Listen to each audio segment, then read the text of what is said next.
you the person I am today is not the person I was 5 years ago or 3 years ago. Like, and that's the beauty. That's the beauty of challenges. So, and I know kuna watu wengi wana, like, umepitia kitu very tough, and I want to call it Hades. Those moments zenye unaziita Hades, and then you get out of it, and then after you get out of it, you're like, I would not trade that experience for anything. Like, I would, and it's hard, in the moment it's hard to think like that. But once you come out of those experiences, like, you're like, man, I treasure those experiences.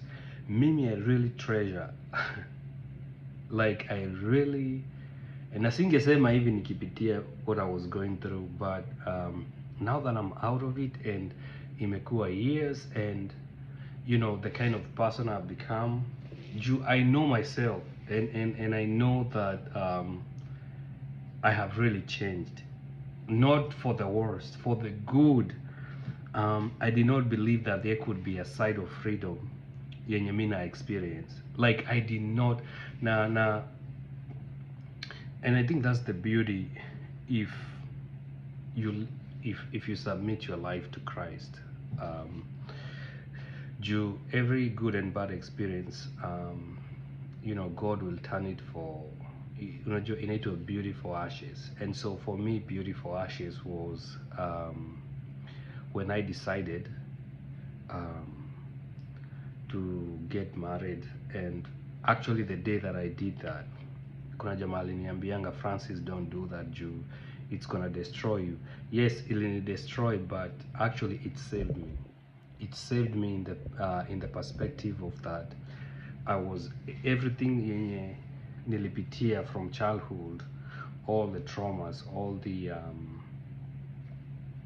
you name it. I had to look at it, and I had to spend some time and ask myself, like, wow, what do I do with this? Like, so okay, this stuff is exposed. What do I do with this? So um, I started, for the first time in my life, I started looking at things with intentionality. Now, hey, manze, this is, I mean, I cannot emphasize how many times, man, like, I found myself, like, and it's a big deal. When you find yourself, you have a voice, you have boundaries, you are your own person. Like, hey, you love spending time with yourself. Like, how shrink for anybody. Like, you're not a people pleaser. I mean, there's so many things. And man, before that, I I was doing those things. Nah, that's where I was say, when you were very toxic, was say narcissist, was say that they like taking advantage of people. But Mimi, like, a huge part of my life, I was taken advantage of. Julia, you know, you cannot really see, but watu wanaona. So, but it's all good. You, I think I have been in a place where, like, I I I have let that one go, and I'm fully embracing the new me. So uh, I have embraced the new me for a few years, and that's why, I like sharing here. Once you find freedom, you wanna maybe share, and maybe somebody else can, labda mtu mwingine ako in a tough situation and they wanna find freedom. And for me, freedom, like, I think freedom is different for everybody, but for me personally, it's being your authentic self. Like, being your authentic self. Like, if you're in a group of people, like, you're not holding back. Like, you don't care. Like, I mean, it's your fully healed self. hata make decisions, like you are comfortable of making decisions. So that is what I've been thinking, and that is has been my the last few weeks. But yeah, so I bought this book. um you know, it's and it's true, like each one of us have attachment styles.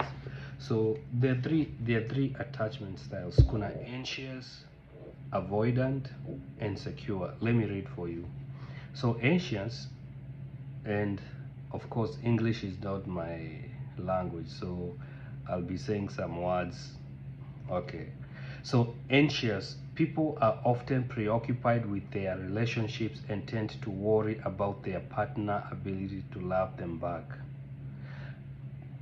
So you see, like the first thing, like you understand, ni we all have attachment styles. Now they are based at how, most of them, they go based on how we grow up, how we see love. And but these things, like you know, they you know, they teach you like why, like you're with the current person when you're gonna, like how you get attached to things, to situations, like how you get attached to everything in your life.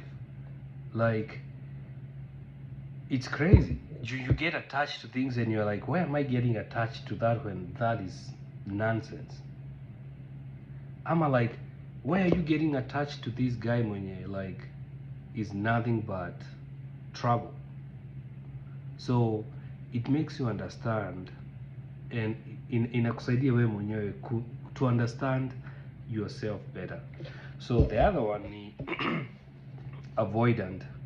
People equate intimacy with a loss of independence and constantly try to minimize closeness. Secure. People feel comfortable with intimacy and are usually warm and loving. Mimi siko hapo. Mimi nilikuwa na operate from anxious na avoidant. Like if somebody comes close to me, nafanya hivi. I did that for years. Na sikuwahi jua ni kwa nini. And I did that, a little bit of that in my marriage. Na ndio nawaambia, like it's good to, you know, to go on a journey where you discover yourself. I don't know why I was doing that. Like I don't know why I was doing. Maybe I had a problem with, like, I'm good if we talk, but when you put a name on something, that's where I start feeling funny. But I had to ask myself, like, kwa nini, why do I feel funny about this thing? You know, and I had been doing it for years. So think about the friendships, the relationships that nearly burned. Man, I burned bridges, and I did not know why I was doing that until I decided to look kwa nini, like what's going on, and through that I found freedom.